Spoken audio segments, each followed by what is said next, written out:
Most professional musicians rely on being able to move freely between European countries. I travel a lot around the European Union.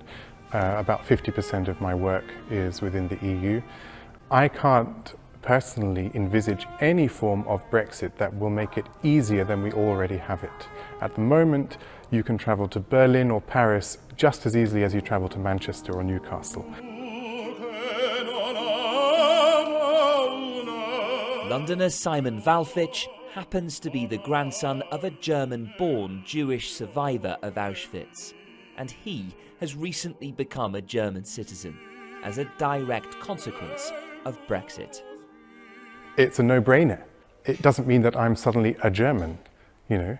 I also have Australian citizenship through my mother. I don't go around saying, "G'day, mate." You know, I do sometimes. Sometimes I go abroad and people say, "Where are you from?" I say, "I'm Australian," just to avoid having to talk about Brexit for 1 minute. The German embassy has received more than 3,000 applications from members of once Jewish German families living in the UK. Prior to the referendum, it was only around 20 a year. For many who voted to leave the European Union, departure means protecting England's green and pleasant land and embracing the world, rather than just the European part of it. Not something Anita Lasker-Wallfisch agrees with. Born in Germany, Simon's grandmother has lived in the UK for more than 70 years.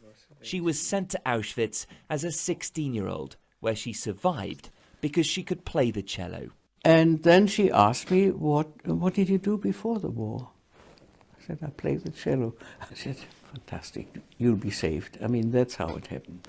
Because I arrived at a time when in the camp commander wanted to create an orchestra. Because there were orchestras, which I didn't know at the time, in every camp. It was a matter of, they've got a band, I also want a band. After the war, Mrs. Lasker-Wallfisch emigrated to Britain. I never went to Germany. I swore never, ever to put my foot on German soil again. So how does she feel about her grandson becoming a German citizen? He's a musician, he travels. He's a European. It's nothing to do with German. You know, I'm not allowing the Germans to think, oh, we want to be German again. Forget it. European. He is a real European. What's more important to Mrs. Lasker-Wallfisch is the continuation of the European Union. 70 years of peace. You see, you don't know what war is. 70 years of peace. With dual nationality, Simon says he's lucky. Whatever happens, he'll be able to continue playing in Europe and the UK as he does today. Luke Hanrahan, Euronews.